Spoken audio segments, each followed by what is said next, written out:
Hi, everybody. This is Tara Goldstein. We've just started the Going to Grad School workshop, and I'm going through our agenda. We're going to start with introductions of our Senior Doctoral Fellows who are here to share their experiences about going to grad school. We're going to have 3 sets of questions, and you can see on the chat what these questions are. We'll stop after each set of questions for the questions from our audience, and we can keep moving after that. You can choose to unmic, we would love that, but if you would prefer to put your questions in the chat, we'll get to as many as we can. So let's start with introductions, and would Asin start? Just let us know your name, which program you are working with this year at New College, and tell us a little bit about the program you are in right now as a PhD student.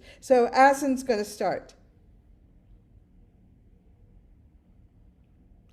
Hi, Tara. Hi, Sorry. there you are. Great. Yeah, hello. So I had trouble hearing you. Could you please repeat what you just mentioned? It was Of course, of course. Asin, are you able to put your camera on or not easy? Sorry, I'm in the environment that it's not allowed. Sorry. Okay, no problem. Okay, so Asin, I just wanted to know a little bit about where you are studying and what program you, as a senior doctoral fellow, are associated with here at New College.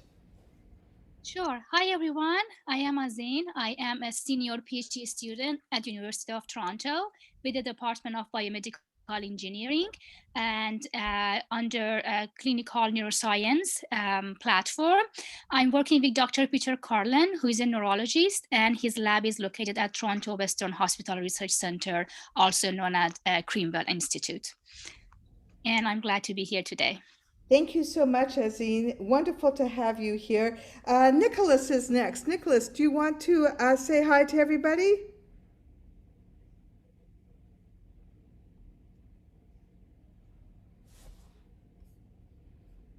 Nicholas may not be on yet. So, Safanit, do you want to say hi to everybody?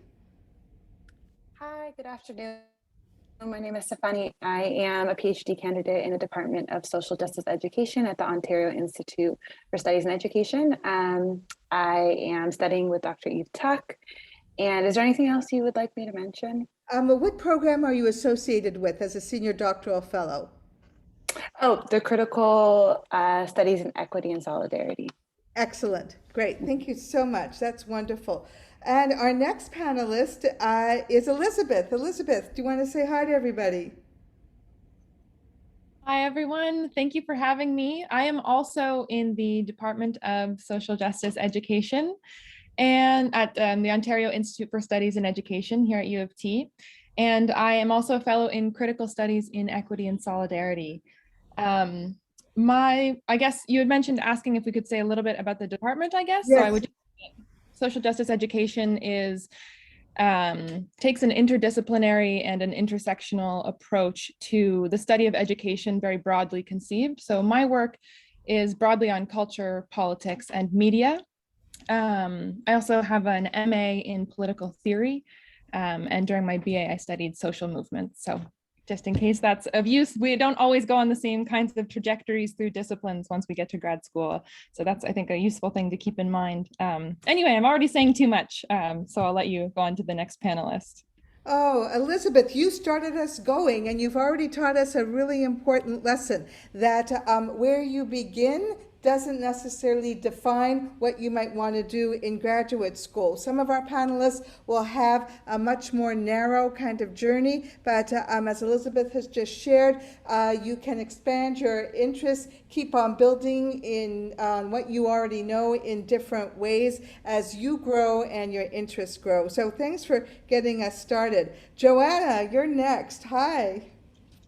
Thank you. Hi, everyone. Hi, Anthony, because I know you. It's nice to see a familiar face. I'm Joanna. I'm in the planning department at U of T, and I'm associated with the Caribbean Studies program at New College. And I really love what Elizabeth just said, because also my trajectory was not very straightforward. I feel it's more like a pinball trajectory than it is a straight one. I started in Ibero-American Studies, Spanish, and Political Science at U of T in my undergrad. I did a master's in international rural planning and development at Guelph for my master's. And then here I am in planning again. And my research looks at social policies related to youth and perceptions of delinquency in Old Havana, Cuba. Thank you so much, Joanna. Such interesting work. And our last panelist is Anthony, who I've learned to call Tony. Tony, welcome. Could you introduce yourself? Yeah, thank you so much. And hello to Joanna and everybody. Really happy to be here, honored to be on this panel with my fellow Senior Doctoral Fellows. So my name is Tony Scott, and I am a doctoral fellow for the Buddhism, Psychology, and Mental Health program at New College. I've always had my eye on that program, so I was really excited when I was able to become a fellow this year. And I'm from the Department for the Study of Religion on the St. George campus here. And religious studies is kind of funny because we do a little bit of everything, actually, and Buddhist studies even more so. And so I work on, meditation theory, but I also work on Buddhism and politics, kind of Buddhist biopower in the 20th century. And I did an English literature degree and a philosophy degree as an undergrad. Then I spent some time in Hong Kong and in India and in Japan. And it was really through those experiences that made me realize that I wanted to focus on, Asian literary culture, philosophical culture, and Buddhist studies in general. Fantastic, Tony, thanks. And Nick is here. Nicholas Abrams is here. Do you want to say hi? Hi, my name's Nick. I'm the Senior Doctoral Fellow in African Studies at New College. I'm also a PhD student in the Department of Anthropology. This is my 6th year of my PhD. I started back in 2016.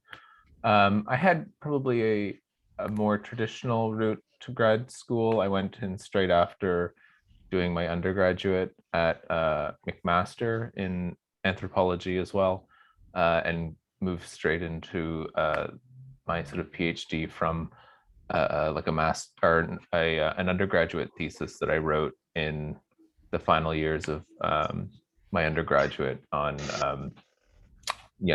I work on labor markets in South Africa and sort of race and populism and radical politics. Very good. I see a number of people are asking us for the links to this recording. We do not have a site yet, but we will be in touch with everybody who has registered, and keep your eye on the New College listserv, because we will make sure that you know where to find this recording. Thank you so much again, Nicholas. That's great. So our first set of questions start at the very beginning. What is graduate school? Choosing a graduate school, and the experience of applying to graduate school. So there are many different kinds of graduate school programs. Some are professionally related and are connected to licensing. For example, you can do a Master's of Teaching at OISE, the Ontario Institute for Studies in Education, here at the University of Toronto, and get both a master's degree and the credentials you need to teach. Masters of Social Work are similar. You learn how to be a social worker, usually have some kind of a practicum, and you also get a master's degree. But some graduate degrees allow you to do a thesis, and you do that to get some experience about doing your own unique research project. Often, once you do an MA or an MSc, you can go on to doctoral work, a PhD. Others are course-only masters, where it's not linked to a profession, but you learn and do advanced study via course-only programs. So I am going to ask a few of our panelists, how did they decide, first of all, that they wanted to go to graduate school? And how did they decide what kind of program they wanted? And how did they actually choose the graduate school that they chose? And I think I'm going to start with Azine. Azine, can you start us off?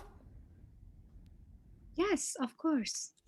So as I mentioned earlier, my doctoral study is with Department of Biomedical Engineering, which is an interdisciplinary department. So they welcome people with science background. My undergraduate study was focusing on neuroscience. And for my doctoral study, I've decided to integrate science with more engineering and software software works. So I've decided to go to biomedical engineering department, which was welcoming students with science backgrounds.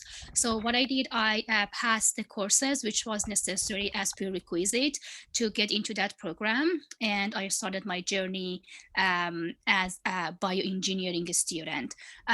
So I needed to learn a lot, but that was the best experience I could have. Yeah.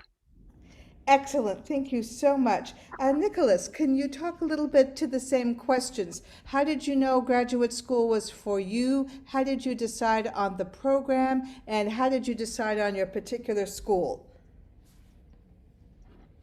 So I don't think I would necessarily recommend that people follow the things that I did when I got in, which is to say that like I went in straight after my undergraduate to a PhD program. I really had no idea what I was doing. And I feel like, it's not necessarily a wrong thing that people can do, but if you do it, have a better sense of what you're doing than what I did, which isn't to say that I regret my decision. I'm happy that I'm here and I enjoy my program. And I think I got lucky. I think if someone was as sort of unprepared as I was, when you sort of leap into this sort of thing, it could end worse than it did for me. But yeah, so I, had opportunities to do, research in my undergraduate. I had a job as a research assistant on a project that was being sort of run by another medical anthropologist out of Zambia on sort of malaria and sort of government sort of campaigns to sort of increase sort of awareness of sort of malaria related things in fairly rural areas in Zambia. And so after doing that and having that experience, I sort of felt like, yes, I can do this sort of thing. I can do research. I can sort of pursue sort of graduate studies. And from there, I applied to master's programs all throughout Canada. I think I applied to about 5 of them. And then I applied to U of T's PhD program in anthropology. And I got into, I think, most of my choices with the exception of McGill. And it was the case that, U of T offered me a position. They offered me, I guess, what seemed like to me at the time to be like the better position because it was a PhD program. They offered me more money and they offered me, a chance to stay close to sort of friends and family because I am from Hamilton, which is not far from Toronto. And so I kind of went with it. And I say that, that was not a correct sort of way of looking at it because I wasn't really thinking about, who my supervisors were, and I wasn't really thinking about like what the program was. And it was the case that I sort of got lucky in the sense that I do like my supervisors, and the U of T program is quite excellent. But you can see how that kind of logic of how I sort of, went about things could have ended worse. So in that sense, it's good that you're here to sort of ask more questions and become better informed than I was when I sort of went into my, my graduate studies. Excellent, Nicholas. So I'm going to point out a couple of patterns that we've already seen, and thank you for your candor. I mean, we always learn as much from the things that we might have done differently than we do from the things that we did right. So that's wonderful. So you can see both Azine and Nick had chances to do research as undergrads, right? And that seems to be a very powerful experience, both to give folks the sense that, yeah, research could be in my future, and as an experience that makes them competitive for graduate programs. So that's a really, I think, important thing to say.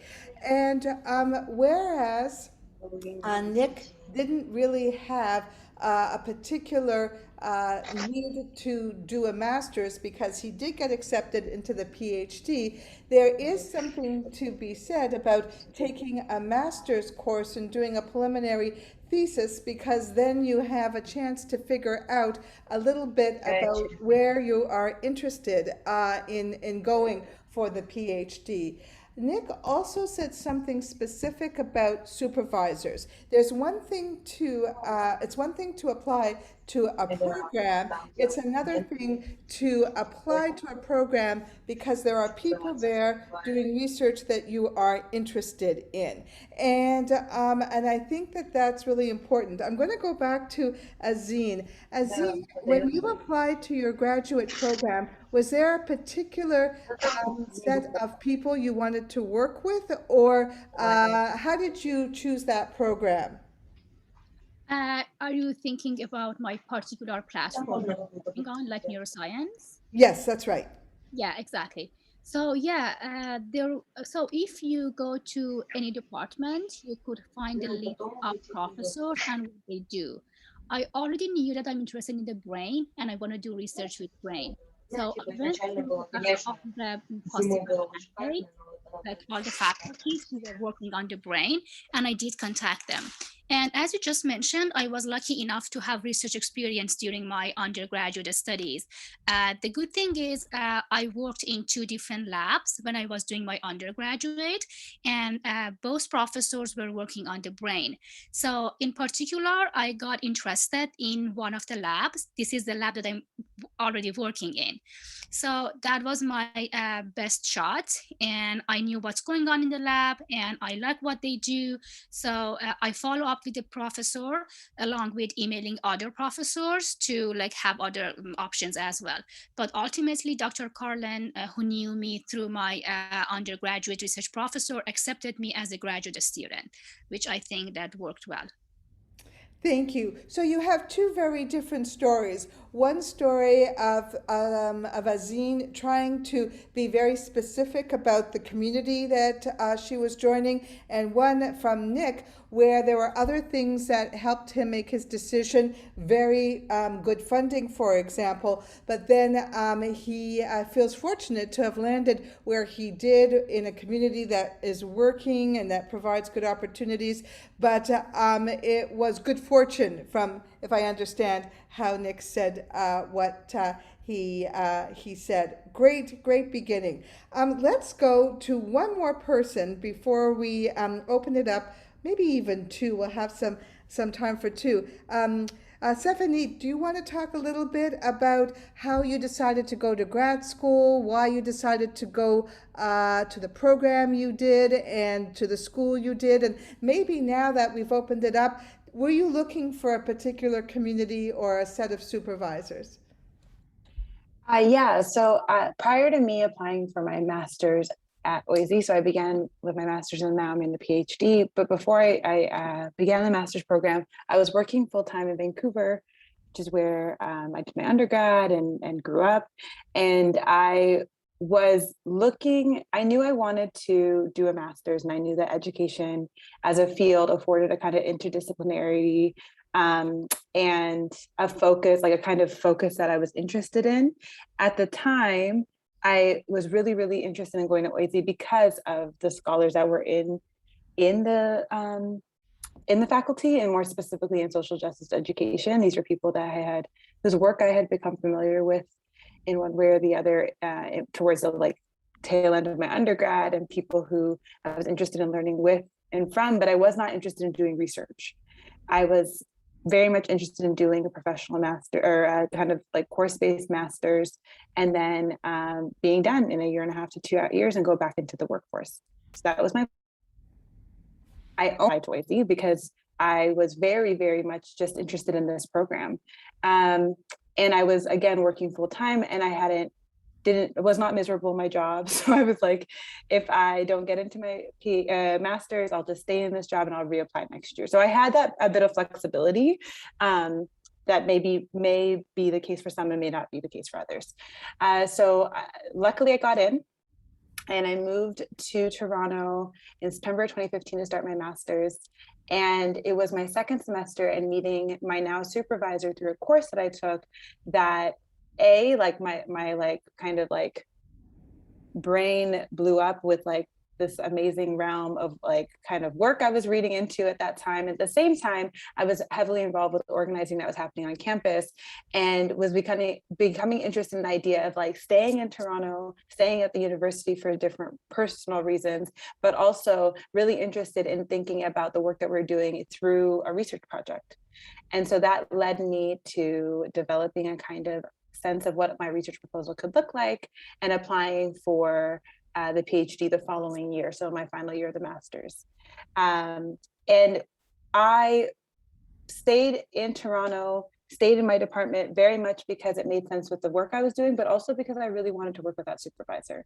And so I often tell people who are interested in going to grad school, more so the PhD, that your relationship to your supervisor is really huge, and it becomes really important. Because it is a long-term relationship. This is like a person that who's going to be reading your work, helping to guide your research, helping to shape the kind of researcher you become. And so I am really fortunate that I work with a supervisor that I do. I think it's the right fit for me and the kind of work that I'm interested in. I did not know how important that would have been prior. And so it's similar to what you said, Nicholas, it just worked out that it worked out perfectly. But that is like the biggest thing I tell people. It's like, it matters so much who you're in a learning community with, both your supervisor and the other faculty members in your department, for sure. So yeah, that is how I ended up doing my PhD, and like kind of tripped myself into doing research, but I've really enjoyed it. Awesome. So now we have another story to layer what we've already started to build upon. Safanit was actually in the workforce, and it's a great story to share with everybody, because if you're not exactly sure if grad school is the right thing for you right now, you can go out and work, get some experience, and find out why you might want to go and continue studying. And that is, of course, always available to you. You were very careful, Safanit, about thinking about your supervisor, because you had started with a course-based program and had a chance to do some coursework. Because how do you really know who's a good match or who isn't if you're not already in the program? And I love that phrase that you used. You took a course that kind of blew your mind away, right? And when that happens, you kind of know you found a passion. And if you can connect a passion to graduate school, I think you're doing really, really well. I agree with you completely. I would even say the PhD supervisor will become likely a lifetime mentor. I find that, even 10, 15 years, because I've been doing this for quite a long time, I still have relationships with some of my grad students. We still keep in touch. Some of them, go off and do other things and then come back into my life because they want to continue studying.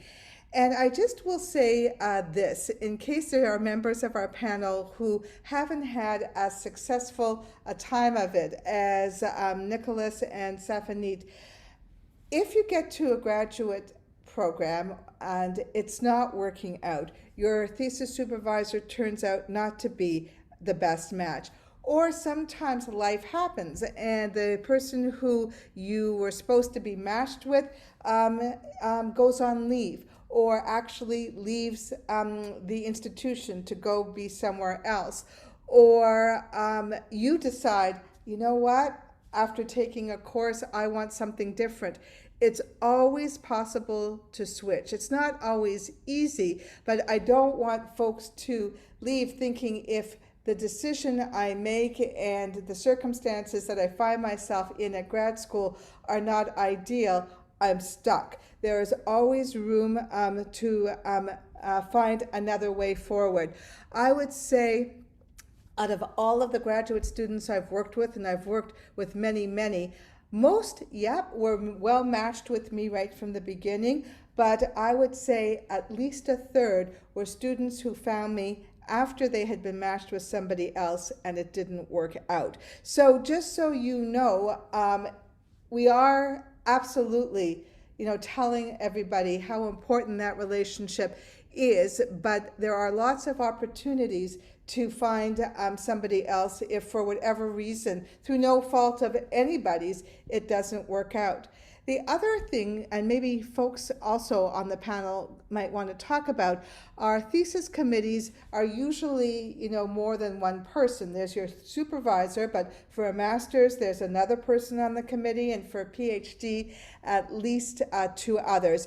And it's really a community, and everybody on that committee has something else to offer. So you are kind of looking for a strong community as well as an individual supervisor. Beautiful. Elizabeth, we have some time before we go to questions and answers. You had introduced yourself as having done some very different kinds of graduate work along the way. Can you tell us a little bit about how that happened? Sure, thanks. So my experience of applying for an MA program and a PhD program were completely different experiences, different motivations, really a different person applying as well. So it's interesting to imagine the audience right now. I don't know what situation people are in, so I'd love to get questions from students who are thinking about applying so that we can all tailor our responses to what kinds of situations you're in and what you're thinking about, what you're looking at. So when I applied for an MA, I applied for only one program, an extremely prestigious program, political theory, political science at McGill. And I just thought I was going to get in, and somehow I was really lucky. Trust me, it was definitely not a foregone conclusion that I would get into that program. And we can talk more about applications later on. I know that's on our agenda later. But yeah, it was it wasn't a surprise to me. I don't know why I was so confident, really. But I got into this MA program. I had finished my bachelor's degree a year earlier. I had established residency in Quebec because I hadn't been from there. And that way my tuition was a lot cheaper. So that's something really, really to think about, folks. It's a definite reality to think about which program based on how much it's going to cost.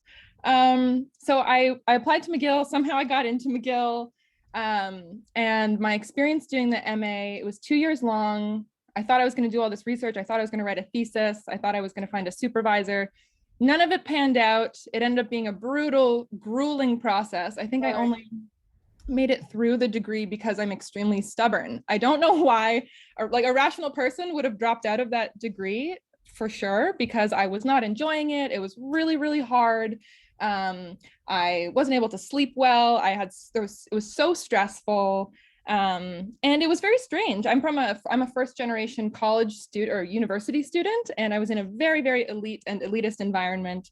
And it was very, very disorienting. I didn't know how everyone knew how to behave in these different ways, how they were so sure of what their path in life was, because I had just, applied kind of out of the dark and gotten in. So anyway, after that, somehow I made it through. After my master's, I thought, okay, this intellectual work is hurting my brain. I need to do something else. I was working in construction at the time, so I was working for carpentry, for a carpenter, and I, at some point, was like, you just did a master's in political theory, you're interested in social justice, why are you doing home renovations? I had to, so maybe I'm more mixed up than some of the other panelists, basically, and what kind of path I wanted to go on. But I realized I wanted to try working based on my activist background. I thought, okay, maybe the nonprofit sector would be a good place for me. I ended up leaving Quebec because it's very difficult if your French skills are not good to work there. I moved back to the United States. I worked in a nonprofit for 2 years in a legal aid firm there. And I used it in part to think about if I wanted to do a law degree or if I wanted to work in the nonprofit sector. I ended up realizing that while there are many benefits to working in the nonprofit sector and not being in academia, I realized that I personally was bored and I really wanted an intellectual challenge. So that is what led me a couple of years later to start applying for PhD programs. And while I'd only applied to one master's program, I applied to 4 different PhD programs. I think I did a bit opposite of what people often do, which I think is apply for several master's programs, but then they really know where they want to do their PhD. I was clearly on the opposite track. I applied to 4 programs. I got into 2 different programs, and I ended up choosing social justice education at OISE because I'd had the experience during my master's degree of not having any supervision and not really making any connection with any professors. So I'd worked really hard, but hadn't really made meaningful connections with anyone. And I realized how hard it was to do this kind of intellectual work without having mentorship and without having supervision. So when I found my department and made some connections with people there in the process of applying, and as the offer was given, I was able to have enough conversations with folks in this department and the other department that I was considering to realize that the quality of supervision in the department I was going into was going to be very high, and that wasn't necessarily going to be the case in the other department that I was considering. So for me, even though I could have made a choice between 2 departments, it made a lot of sense for me to go into a place where the supervision was going to be supportive, and I could tell that from my previous experience. So I do think that that aspect of supervision when you're looking at a PhD is a really, really important consideration. It's important at the master's level, but it's not the same way. A PhD is like a marriage, whereas like you're just dating, it's fine if you don't meet anyone, like you don't have to be together forever. So that's been my experience. Elizabeth, thank you so much again for your candor. What a journey. And Joanna and Tony, we're going to stay on this topic because I want to hear your stories too. We're learning so much from these stories. Liz, I know you're here with us. We're going to start the part about applications a little later, so I hope that's okay with you. It's just we're learning so much from all of the stories. So a few things that I'm picking up from Elizabeth's story. Number one, very interesting. Let us ask you about the residence. How long did you have to be in residence before you got to pay Quebec tuition fees? As I recall, it was a year, of living. Yeah, I moved to Montreal, was living there for a year, and during that time applied while I was establishing my residency. I had never heard anybody share that that insight. So that's really quite fantastic. So thank you for that. Also, we all have to applaud you for your resilience because you found yourself in a set of circumstances that were very difficult. You weren't connecting. The culture of the program connected to the elite status of the university really didn't allow you to find yourself, find your people, find your community, but you hung in there because you felt that you wanted to finish. And then I think what you decided to do afterwards, which was take a break from the academy, or the academy as you understood it had to be played, was really brilliant. And you had a chance to live another life in another world and realize what was missing. And when you found your PhD program in social justice education, you went back to your roots, you went back to the things that you really cared about.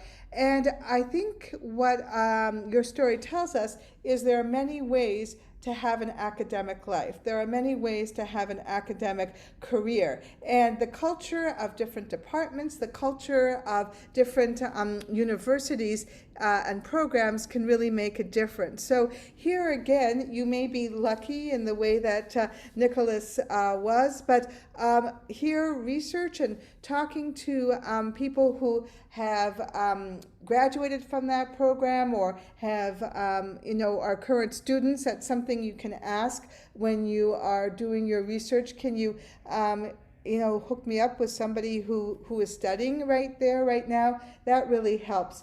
open houses, almost everything is online right now, and open houses allow you to hear people actually talk about the program, and you often gives you access to students in the program, and that's one of the ways that you can find out about the culture of the program that Elizabeth talked about.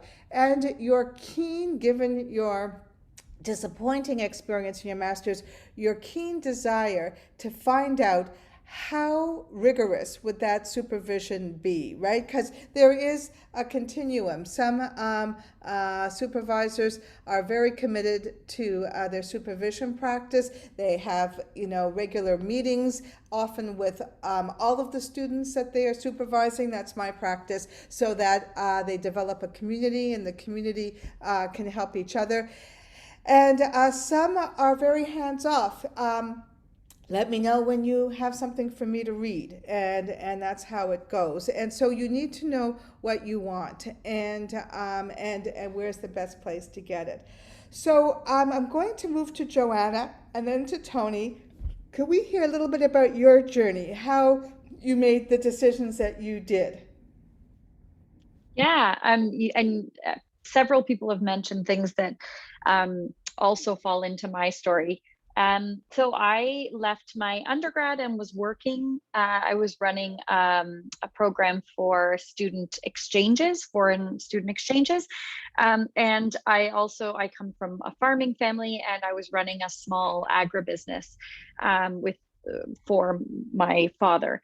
And I got to the point where I thought, I want to do something more intellectual. I want to continue studying. And my dad said to me very wisely, you've got to have like a skill. Just wanting to be intellectually engaged or wanting to be connected to, a certain world of social justice, for example, doesn't make you useful. You have to have a skill.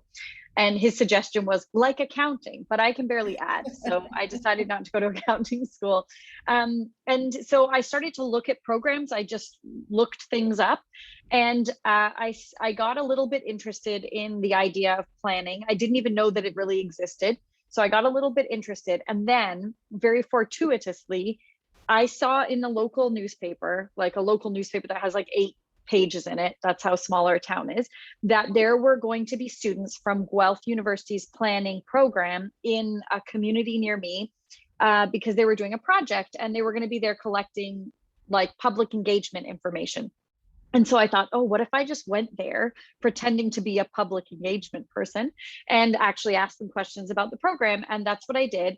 And to get a bit of a sense of the culture of how happy they were and what kind of jobs they were going to do in the future, I just started chatting with them. And then they said, next week is our open house, you have to come. So it was perfect timing. I went to this open house. I got to meet all the professors and other students, and I just immediately felt very at home. So I also didn't apply to any other program. I just applied there.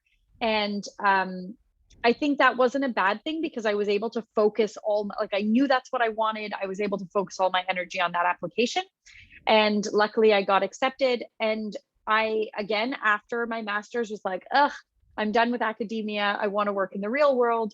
Went back out to the real world, well, to the federal government, which is not the same thing. And thought, after a few years, was like, no, this is, it's all the same. I'd rather be in academia. And then again, didn't really apply very widely. I just knew where I wanted to go and thought I didn't want to do a PhD at all costs. My supervisor I was at a research institution for the federal government, and he said to me, why do you want to do a PhD? And I said, because I think it would be fun.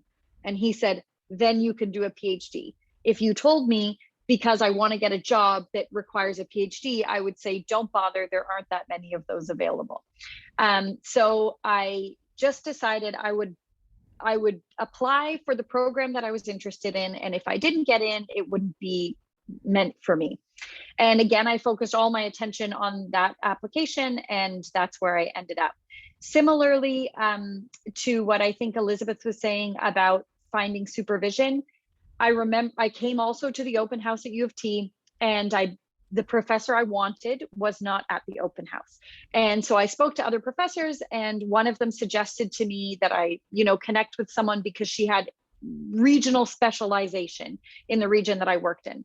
And I asked him point blank, should I change my PhD proposal so that it aligns better with potential supervisors so that they'll take me on?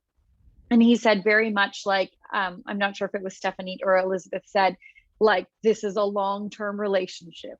You cannot go into it not honestly. And that sticks with me so much because it is such a long-term relationship and such a difficult one. It takes a lot of effort, a lot of blood, sweat, and tears. And if you aren't passionate about your project, it's really not worth doing it. And so my take home from all of this was just, I would not do it for the sake of doing it. I would only do it in the form that really, really made sense and resonated with me. Thank you so much, Joanna. So to the mix of all of the other interesting issues and patterns that we've been collecting together, there is that need to feel really passionate about your program. And if it absolutely has to lead to work, you need to choose a graduate program that is connected to the workplace. And not all PhDs do.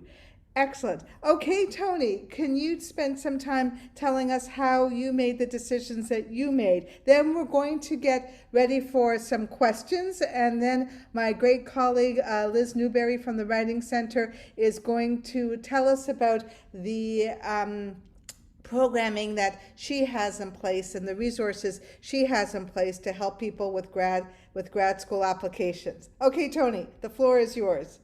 Yeah, thank you so much. Wonderful to hear my colleagues' experiences that overlap with mine in different ways or remind me of friends that I've made throughout my PhD program. I think the first thing I'll say is that I did 2 degrees as an undergrad. So I spent 6 years at the University of Calgary.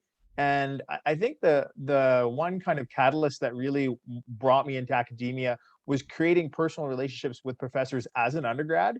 Now, these relationships were probably more important for me than they were for the professors, but over the time going to office hours, like I would just find excuses to go to office hours, to spend time with these professors, to maybe take 1 or 2 classes with them. And there were 2 professors, one in philosophy, one in post-colonial literature, that really kind of stood out as mentors for me. And their intellectual curiosity kind of rubbed off on me, and I wanted to emulate that. And so it was more of I wanted to have relationships with these kind of people. I wanted to maybe be one of these kind of people. And so it was these personal relationships. And then in a very concrete way, that's how I was able to get letters of reference when applying for graduate school. Super important that you have some of these relationships. So I know U of T is a very large university, but if you can pinpoint a few professors and try to somewhat cultivate relations with them over many years, because it's not just going to happen very quickly. Over time, you can say, professor can be like, well, I had him for this class, or I had her for this class, and then that was good. But 2 years later, they came back and they were much more improved, or they had developed as a student. And so I was developing through these personal relationships. That's the first thing I'll say. The second thing also has to do with personal relationships, but outside of academia. And so I did take some time off, like some of my colleagues, before going to my master's and before going to my PhD. And, I developed my friendships. I was married in the meantime. I had a spouse who passed away and had a period of mourning there. But that was really important for me because it made me come back to the question time and time again, did I want to go to academia? Did I want to make the sacrifices? Because there are a lot of sacrifices in academia. If you have to move away from family and friends in some cases, financial sacrifices. As some of the colleagues have made, there's emotional and mental health sacrifices that you have to make. And so it was building personal relationships outside of academia that could act as support, but also help me mature as a person to then go into my master's and then go into my PhD, face those personal challenges and develop a relationship with professors. Because it's not always going to be, I think I have a great fit with my supervising professor, but there's been times where it has been maybe rocky, you could say. And so because of the maturity that I had built in other relationships, I was able to, reconcile or make amends or kind of compromise or what have you, the things that you do in relationships with friends, families, and intimate partners. The last thing I'll say, and this is just a little bit more concrete, is university culture is very specific in Canada and North America. So I really aspired to go outside of North America to learn what university was culture was like outside. Specifically, I did my master's at the University of Hong Kong. And so that really gave me a better perspective on the kind of cultures, the different kind of professors, who was out there, the different learning styles. It also gave me some linguistic capability, which I didn't wind up using Cantonese for my Buddhist studies degree, but related languages or similar languages. And so definitely if you're in the humanities, I think you want to be thinking about exposure to languages, learning what other languages are out there, if not necessarily starting to learn those languages, but knowing that there were other university cultures out there. So as Elizabeth said, when she got to McGill, everybody knew how to act in a certain way.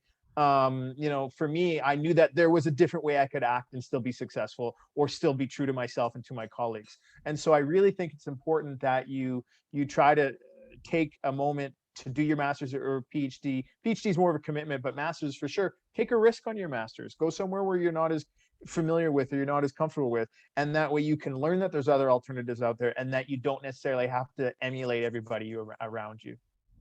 Thank you so much, Tony. So first, on behalf of all of us, let us say we are so sorry to hear about your loss, and again, the incredible resilience you had to after your period of mourning to find your way back.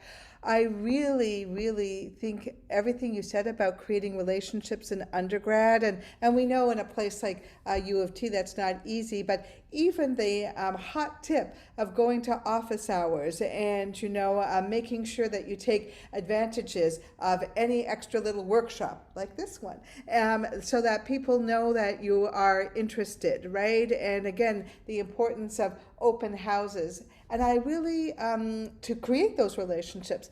And I really like what you had to say about having relationships outside of the academy. Because the work is so intense, you often have a very small community of people doing exactly what you have, what you are doing, and what you are doing the same things that you have to do. But people who are outside the academy have a different perspective on life, and those perspectives often ground us. Well, we have had such a pleasurable time listening to everybody's stories, some overlaps, lots of patterns, lots of issues raised, lots of advice. Let's take a few minutes now to see if you have any questions. Then we're going to turn the floor over to my wonderful colleague, Liz Newberry from the Writing Center. Liz is the director of the Writing Center at New College, who is going to tell us about the resources that are available and then help us get to some nitty-gritties around applications. So first, we've had 6 very powerful stories. Do we have any questions? If you do, please just raise your hand and I'll ask you to unmic, or feel free to put them into the chat. And if you put them in the chat, please do it to everyone so everyone can see the question. Remember, everything is interesting, nothing is boring. If you're wanting to know, please let us know, because others want to know. Fio, hi. Fio was in my class 2 years ago. Nice to see you. Let's start with Fio, then Amal, then Hannah, then Basil. Go ahead, Fio. Hi, Tara. It's nice Hi. to yeah, I hope this question has been answered, but I am currently just looking at some programs at OISE, and I'm divided between curriculum and pedagogy and social justice education. And I just wanted to know, if I did choose one, would I be able to still take some classes in the other program, or at least is there some overlap possibilities? That's a great question, and one I can actually answer because I'm an OISE prof myself. And more generally, you need to check with what the requirements are for your degree. So for the curriculum and pedagogy program, the requirement is you must take half within that program and half you can take elsewhere as electives. So absolutely, you can take courses outside the program. But the big learning more generally is check what the requirements are. Some folks have very few electives, right? And the only thing I would say is if you're thinking about courses, you really need to have a set of goals, particularly if it's a course-based program and not leading to your thesis. The thesis, you know, you need to take courses that will help you answer your research questions. However, if it's a course-based, everything can seem interesting. And you have to make the choice between not going too broad or too narrow. So if you have some goals like, I want to deepen my knowledge on social justice education, that's a broad goal. If you say, I want to broaden my knowledge on social justice education, and really focus on anti-Black racism, because that's not something I've done enough work on, or on truth and reconciliation, because you know what, I haven't done that much work on it, or sexuality and gender. Once you go a little bit more specific, you'll know what the courses are and you'll know how the courses relate to each other. There's something that I call the butterfly effect, where you take courses that aren't necessarily are not necessarily related, and then you leave your degree without having a sense of, yeah, you know, this is what I've learned. So I think you need to be quite reflective on the courses you take, based on what your goals are. But absolutely, at a place like OISE, I think for sure you can not go outside your program. So thanks for that. Amal, you're next.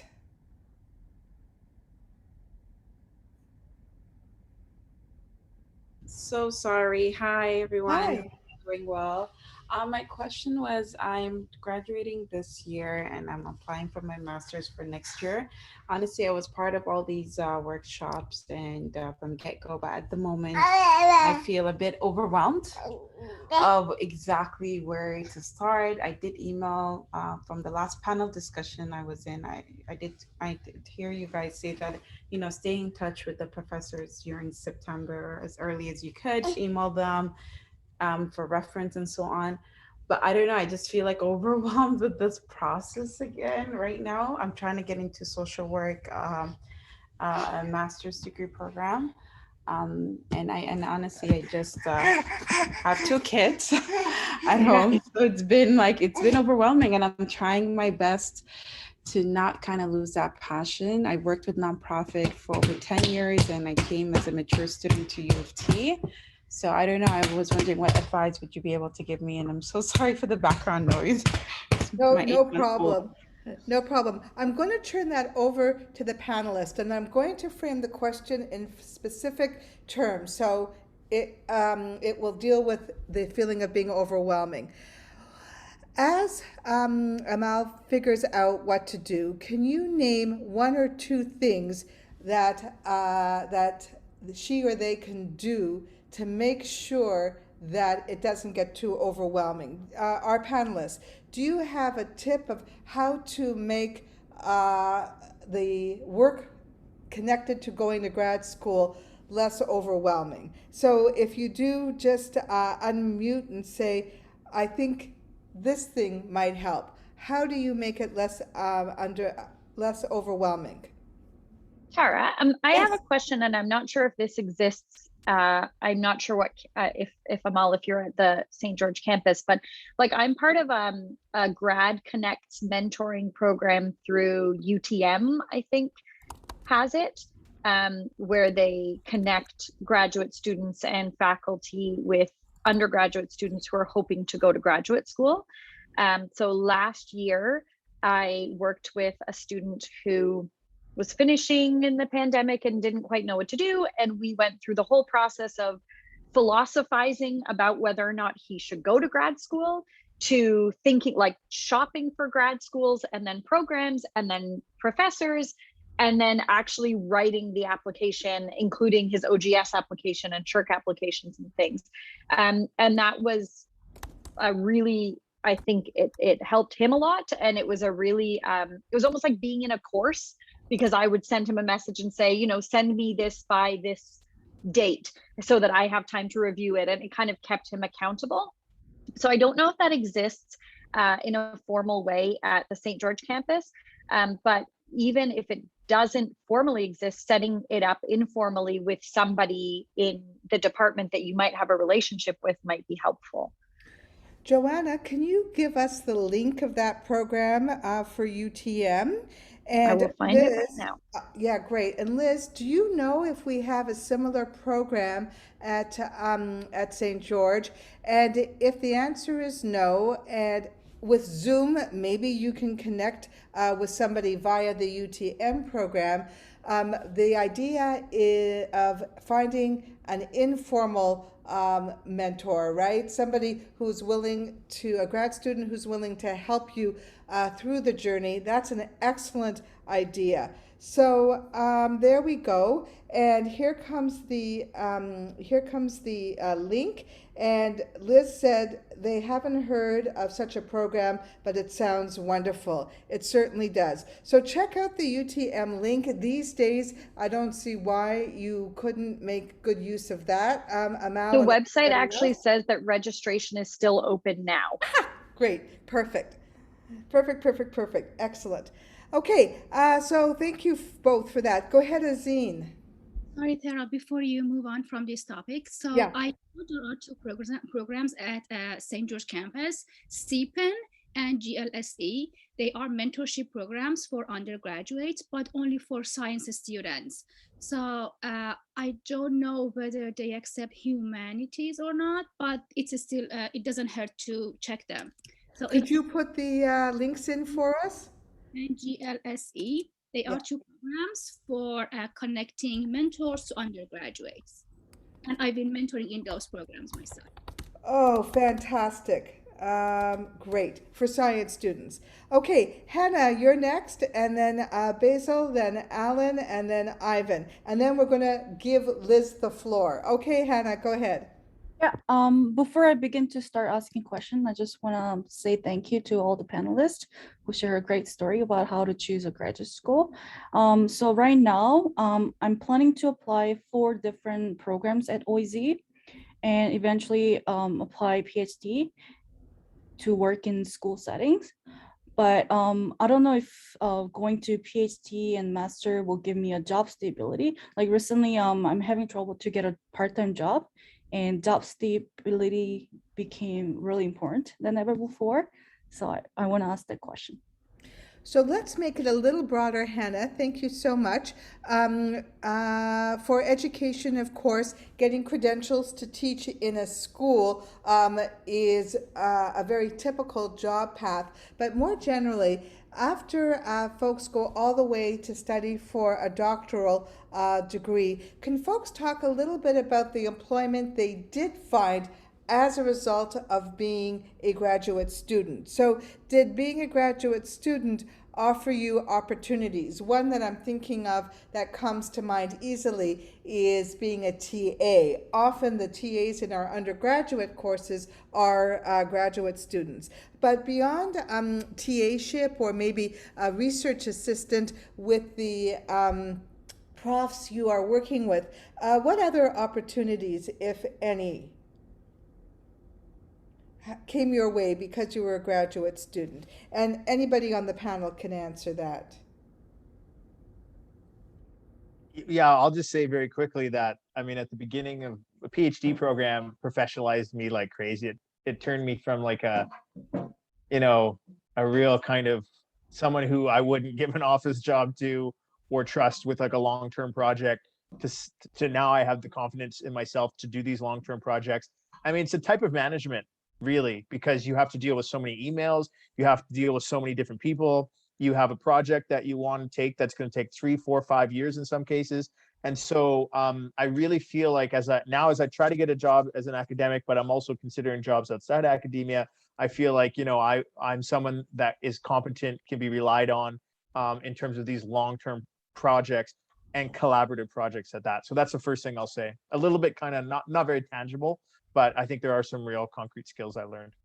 project management. Fantastic. And let's see if anybody else on the panel would like to talk about that. If not, we'll go to Basil.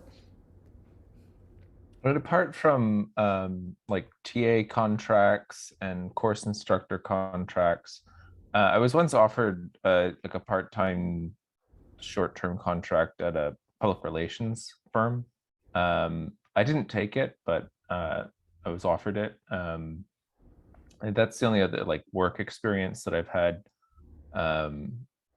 in sort of grad school. I mean, you get most of your money from like fellowships and grants that you apply for in the sort of research stream graduate programs. And you want to spend most of your time doing your work so you're not too preoccupied elsewhere. Excellent. Thank you. Okay, and go ahead, Elizabeth. Yeah, I think there's a lot on the table here because there's the question of work. I think there's one question, what kind of work can you do in grad school? And I think part of maybe, or another question is what work can you get from having a graduate degree?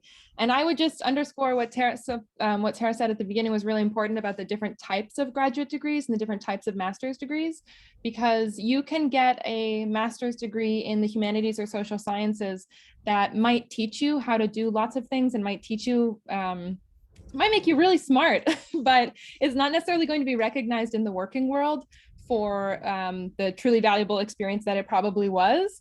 In the working world, in many places, if there isn't a direct connection between the degree and the certification and the job, people are not going to necessarily see your master's degree as valuable. So when people tell you, oh, you'll make $80,000 as soon as you have a master's degree, or whatever people say,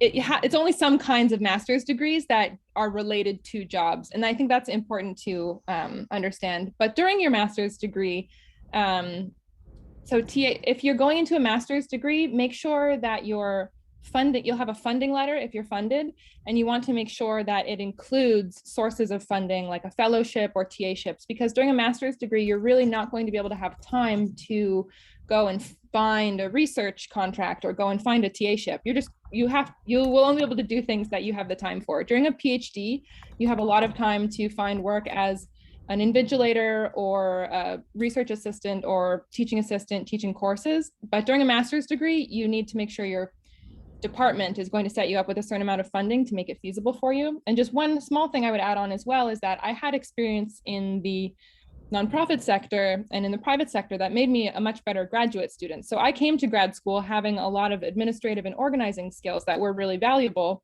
a lot of grant writing skills that were really valuable from my time in the nonprofit world. So the way that these two different sectors can help you gain experience in different ways, there can be a lot of overlap, and a lot can be transferred between private and public work and nonprofit work and academia. Thank you so much. Go ahead, Joanna.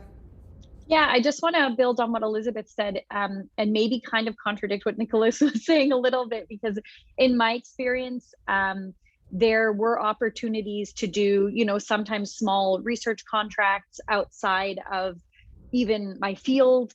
I ended up in my master's, I had a focus on the practice of evaluation.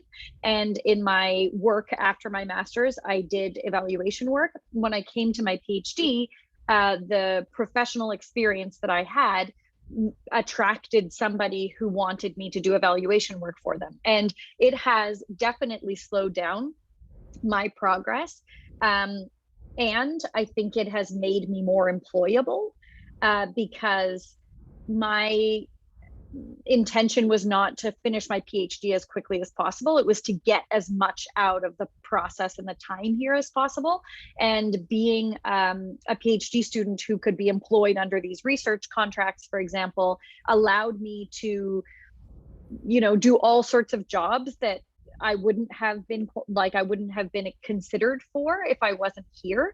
And even if that means that I took a whole extra year, let's say, to do my PhD, or a year and a half or 2 years, I think that was really beneficial to me and will make me more employable when I leave. That's what I'm hoping. But I can see the way I'm sort of like courted by potential employers is different because I took these practical jobs. So just to build on what Elizabeth said, like some of those practical skills are really important. Fantastic. Basil and Alan and Ivan, we're going to turn to Liz now because I want folks to be able to know what resources we have at New College, and we're going to come back to your questions. A few of you have questions in the chat, and we're going to try and come back to those as well. There's also multiple conversations going on the chat, so make sure that you take a look for those too. Liz, would you mind taking the floor and telling us a little bit about the Writing Center in general, and in particular, what kind of resources are available for our students who are interested in grad work? Absolutely. It's wonderful to be here, and it was such a privilege to listen to the panel. Just such rich, insightful, intelligent, wonderful, thoughtful stories. So it's a gift to be here. I will be brief because I want you to get back to those stories. But I do want to touch a little bit on writing statements of interest for graduate school. These are unlike any piece of writing you will ever write for anything else. They are unlike your course essays. They are unlike scientific reports. It's a very particular genre of writing. So I'm going to give you a few pieces of advice and drop a bunch of links in the chat for you. My first piece of advice is to get outside readers for your statement of interest very early. So long before you're at the point of making nice sentences and such. You want to get the content kind of in the right genre of writing. And people who make good readers for your statements of interest are your professors, your TAs, and writing instructors, because we will be very clear and direct about things that you may want to change in the statement of interest. And I will just say that we work with a lot of students in the Writing Center, and you can book a 50-minute appointment once per semester. You can book ahead of time and to meet for 50 minutes with a writing instructor just to work on your statement of intent. And then you can book additional drop-in appointments after that. But very often I will meet with students who have something that they've been working over and polished, and I read it and it's not in the right genre, or they've made some missteps in the way that the statement of intent is supposed to be written. So please do get outside readers. And again, all of your friends, your family are great, but go for professors and writing instructors. And because the genre of this thing, again, is very, very particular. So my next advice is to see examples. And the first link I dropped in the chat was for Writing Plus workshops, and there's actually one tomorrow. And we work with the Career Center on those, and we'll show you a range of different examples from the sciences, social sciences, and humanities, and give you more resources. Because it's one good way of learning how to write a particular thing is to see multiple examples of how other people have done that thing.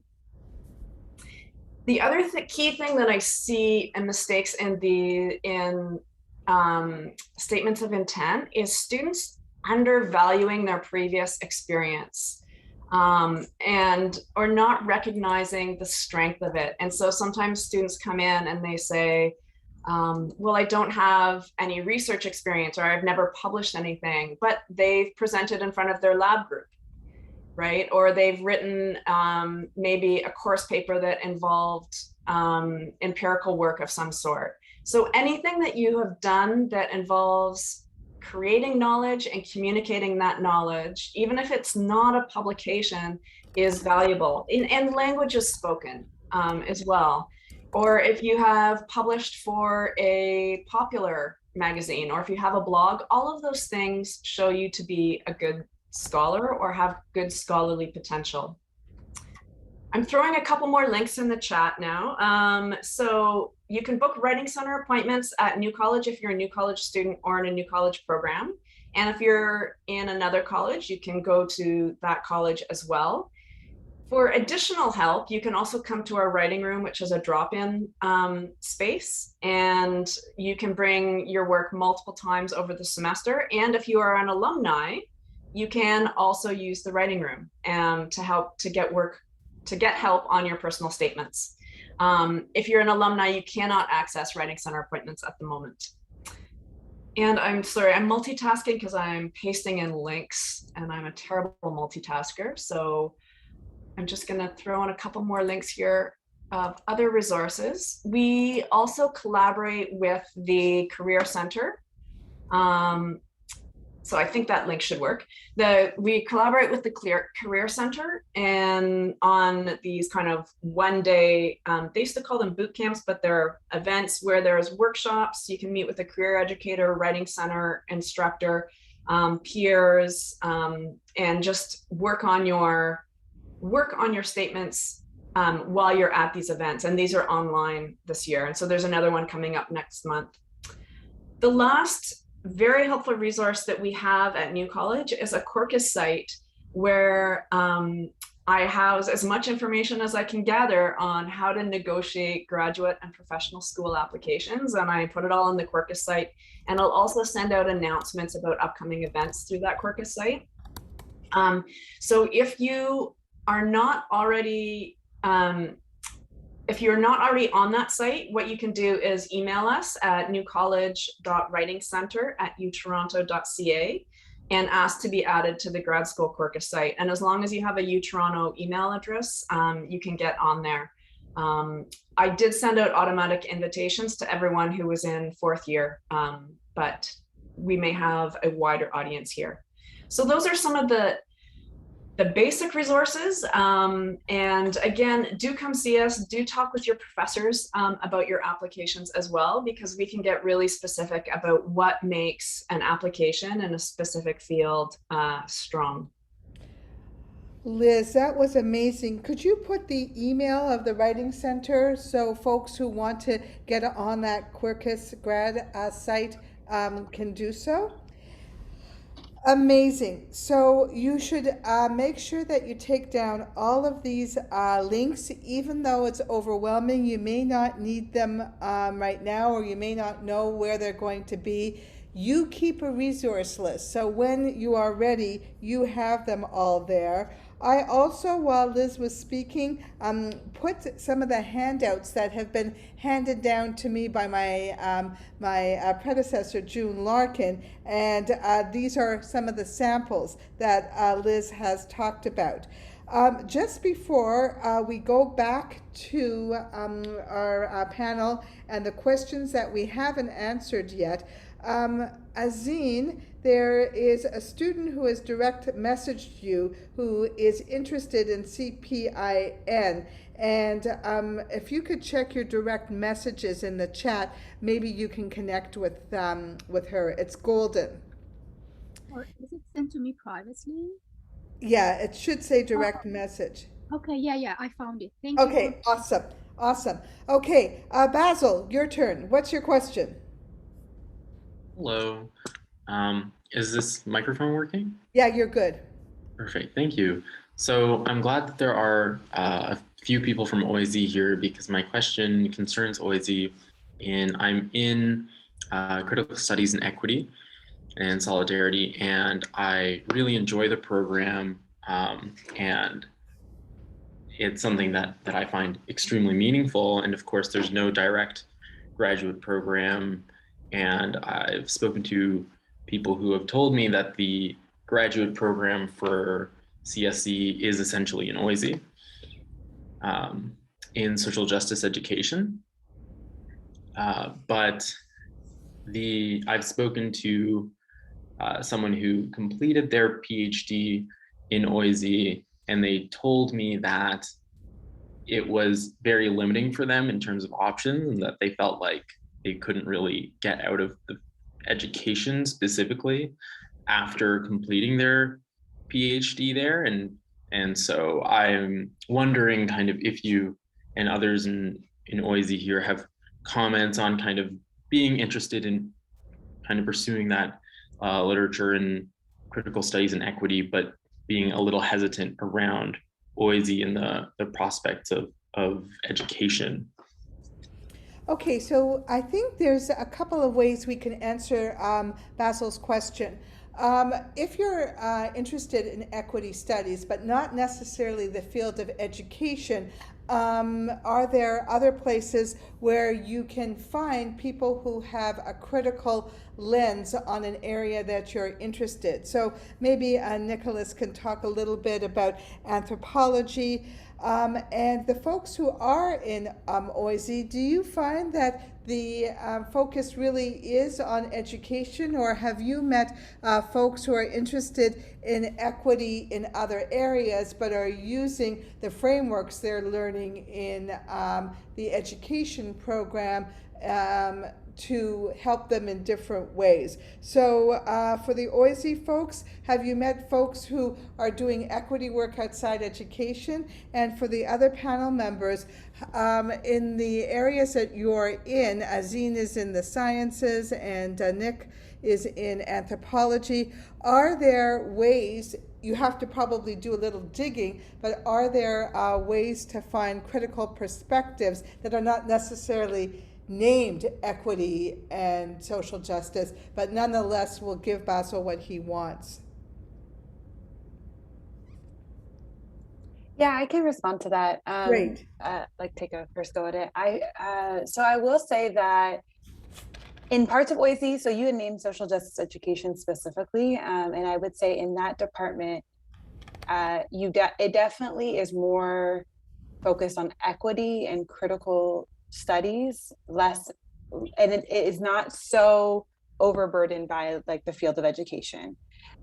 Whereas I would say some of the other departments like curriculum, teaching and learning, and perhaps the leadership and adult education program might have more of a like educational focus. Of course, they still are, this is still an educational school. So yes, there is absolutely going to be classes that are geared towards the field of education and you know, the kind of educational foundations in that way. But education in social justice education specifically is very, very broadly conceived. It is very interdisciplinary. You are not hard pressed to find a graduate student there that is not doing something that is just directly linked to education. And often when we think linked to education, we often are meaning like linked to schooling. Mm-hmm. So that is not at all odd. It is to find faculty members who are not doing work that is directly attached to education in a very maybe like traditional way we understand it. So if you are somebody who is interested in equity or kind of critical social sciences, I do think social justice education makes the most sense within the faculty of OISE. And I do think you'll have an experience that isn't so tied to education. I also want to emphasize that, you know, I think it was an earlier person who asked about taking courses outside of your department. That yes. is still an option.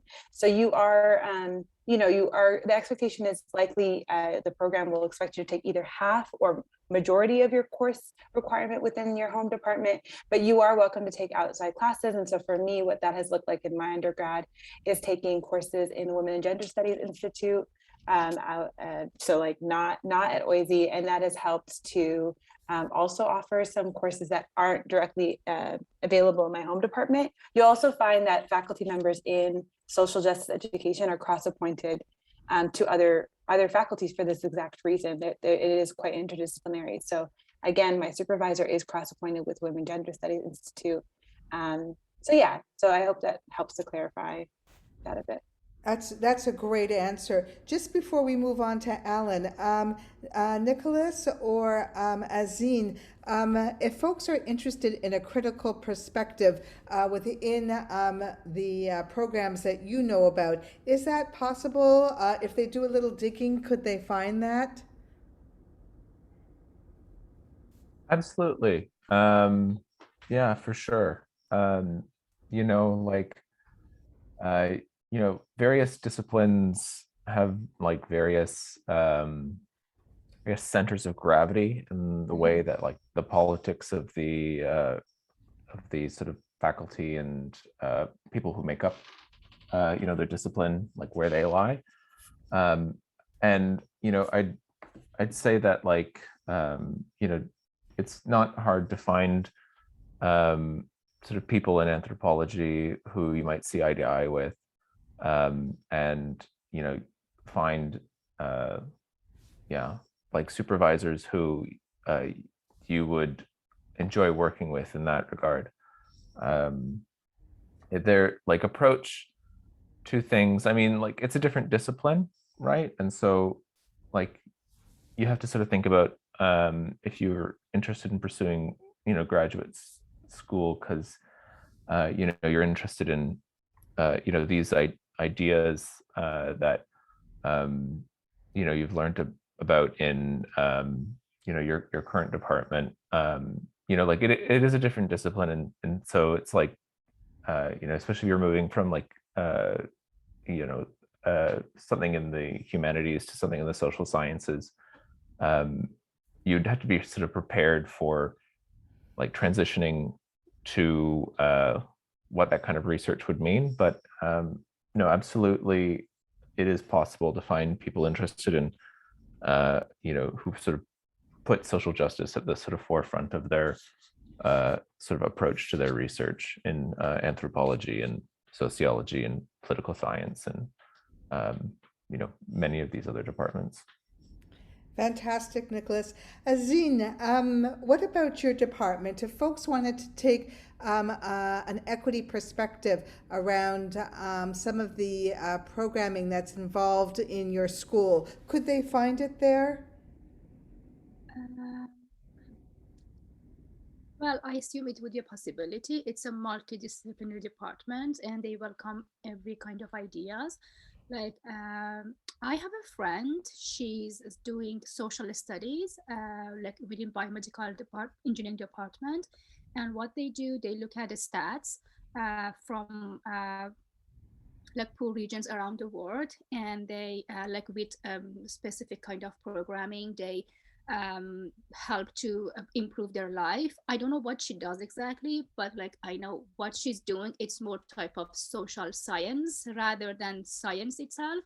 So I think that would be a possibility. There are profs like because like biomedical engineering, it welcomes prof from all different backgrounds, so that would be a different possibility. Yes. Wonderful. And Tony, I know that the Department of Religious Studies actually does do some really interesting critical work. Have you come across those pockets? And then we'll move to Alan and Ivan before closing up. Yeah, I mean, I guess one thing I'd say is that like many professors in social justice at OASI, cross appointments with professors in religion and other pockets. And there's a ADE committee, so like equity and diversity committee that's starting in the religious studies. And so I know that students are becoming really involved in that. And I think part of it, the thing is that with religion being so international in the sense that people are studying Christianity, but a lot of people are studying South Asia, Southeast Asia, the Middle East. And so there's always that issue of not just what we're studying, but who is studying it and who's having these conversations with. So there are emerging pockets in religious studies. And I think that the main thing I would say is that a lot of this work is happening in between departments. And so you can think out of the box a little bit and not just like, if I'm going to go to this department, I have to stick with these people. You can look much more broadly in the university. And when you make the connections between religion and law, let's say, or even religion and some kind of scientific discipline, then that's where a lot of this critical discourse happens. And so, think quite large in terms of the community of scholars that you can work with when you go to grad school. Beautiful. Alan, before I go to you, I'm just going to take one or two questions that were in the chat. For our panelists, there's one question about how do you create some kind of a relationship in undergrad. It's not an easy thing to do. And then from Saul, how do you apply to a professional school without professional experience? And I can just talk about this from the perspective of the professional school at OISE, where people are applying to be teachers, I think you have to think of professional experience as broadly as possible. And often the applications give you a way to think about it. So even if you've never, been a camp counselor or taught swimming or something that makes an easy connection to wanting to be a teacher and showing that you've worked in a teaching situation or groups. Things like, taking care of younger siblings, younger cousins, tutoring. There are all work that you have done in a university club or organization. There are ways of looking at your life experience to echo Liz's advice. Do not undervalue what you've already done. There are ways of looking at what you've done that can demonstrate you have skills that have been that professional schools are looking at. Okay, Alan, your turn. What's your question? Hi, everyone. Thank you so much for everything and all your information. My background is in science, so maybe more targeted towards Azin, but I'm open to all answers from all panelists as well. So do you know of maybe any general base rates estimates, perhaps percentage-wise, for the number of graduate students that continue to develop in academia, let's say after a master's or after a PhD, and those that may go on to other non-academic ventures based off of your experiences and knowledge of your colleagues?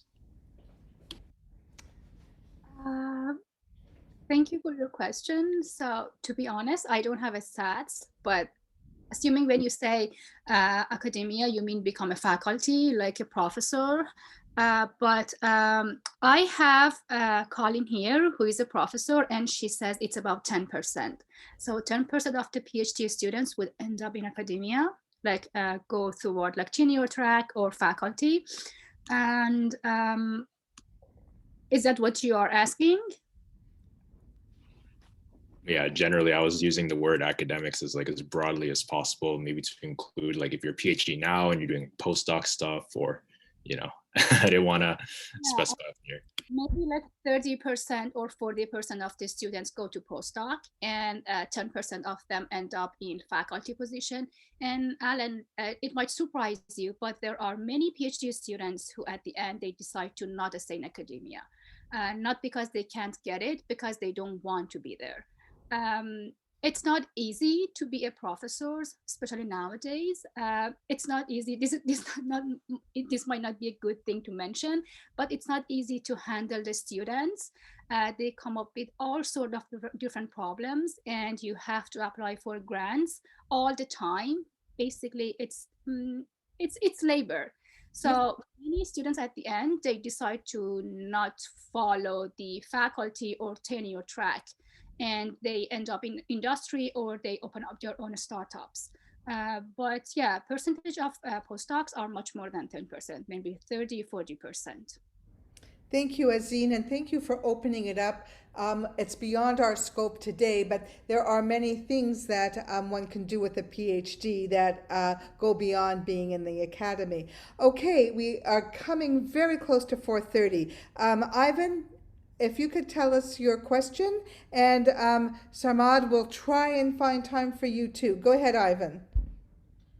Hello, everybody. Thank you for being here.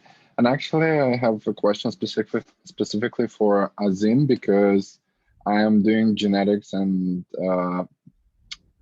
genome bio, and I was planning to apply to biomedical engineering as well. One obstacle I have, one of those, is that I'm an international student, and kind of my subset of questions contain that, do you think there are lower chances for international students to get in, like based on your classes, for example, how many of those you see? And the second one would be, you mentioned that you took some other courses to prepare yourself for being a biomedical engineer. I was going to apply to Masters of Applied Sciences. So I was wondering, do you need to take any additional courses to do the Masters of Applied Sciences? And what courses did you take? Like, what do I expect to see in the first years of the Ivan, I'm just going to interrupt before Azine comes. Some of those questions are really specific, and you may need to talk to the admin people in the actual graduate schools. So I know Azine's going to do her best, but those kinds of things really do need to be addressed to the folks in the programs you're applying to, I think. But Azine, give it a shot. No, that's very true, Tara. Like, you're more experienced than me, and like no one can answer those questions. Like, they are very specific, but I'm gonna do my best, as you said. Did you do your undergraduate at U of T or somewhere else? Yeah, I'm doing my undergrad at UT. Okay. Finishing, yeah. So speaking of being international, like as Tara mentioned, I can't give you statistics, but I do see many international students around me. And with regard to funding, it's very interesting. Around 2 years ago, SGS, School of Graduate Study, decided to have the same tuition and fee for the internationals and domestic students in the PhD level. So if you apply for a direct PhD, your tuition and fee would be similar as domestic students. So you won't have much problem for finding a supervisor. Even for master students, BME in particular, they support international students with a minimum amount of funding, so there would be less burden on the professors to take international students. I can tell you there are many international students around me, and I don't think that would prevent you from doing your studies if you are interested in. So don't worry about that much. Thank you, Azine. Samad, you're going to be our last question for today. We've already hit 4:30. Thank you to our panelists. We're almost done. Hang in there and we'll answer Samad's question, and then we'll close up and say thanks to our panelists. Go ahead, Samad. Yeah, thank you. So I'm applying to history master's program. My question is like, how do you come up with more like a specific topic when you're writing a statement of academic intent, because it's possible that you're interested in many different things, but it's just hard for me to come up with one specific topic that I would like to work on. So I just need some tips on that. All right, great question, and a good one to finish us off. Maybe we'll take answers from 2 or 3 of our panelists. How do you narrow down your focus? If you think back to your own experience, how did you find a topic for any of the studies or degrees that you did?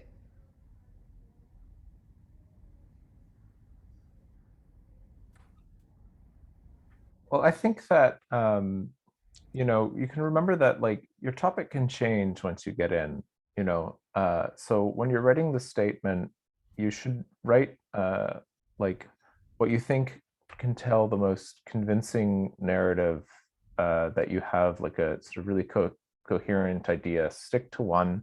Don't say in your application that you're sort of choosing between multiple, but your topic can change once you do get in. If it changes radically once you get in, then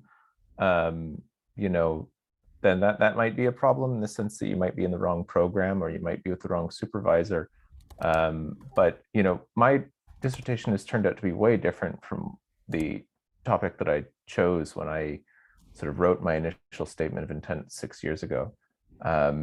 This is just a thing that it's like an iterative process, writing your statement of intent for a master's application in a discipline like anthropology or history.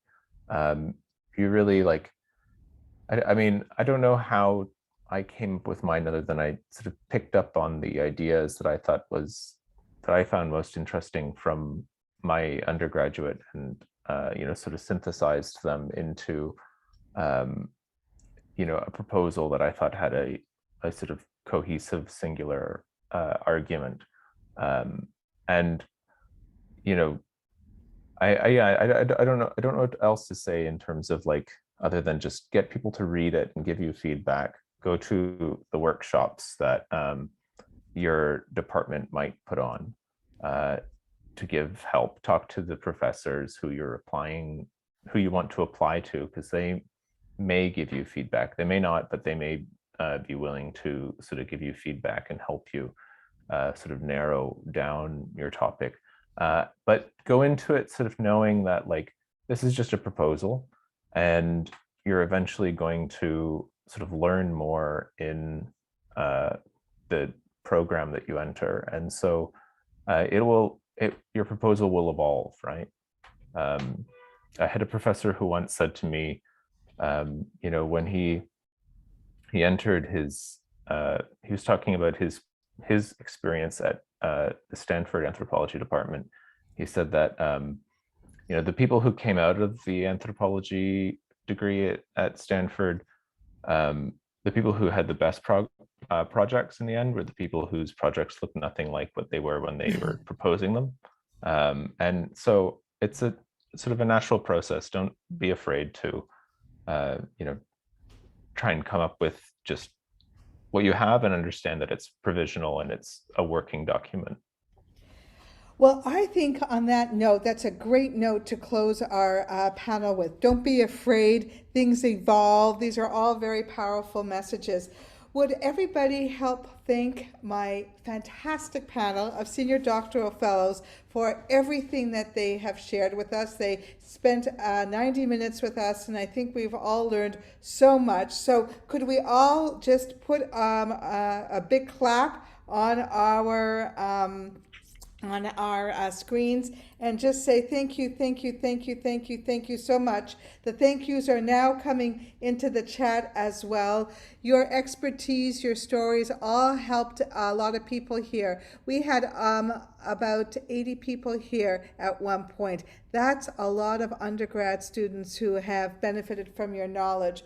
So with that, I'm going to say goodbye and stop our recording. You will be able to find the recording when we find a good home for it, and I'll make sure that everybody who was here today has a link. And to my wonderful colleague Liz, thank you so much for spending time. I'm blown away by how many resources there are at the Writing Center. New College rocks. It's a place that is here to help you get to where you want to go. And I wish everybody all the best. Have a great evening and a great week.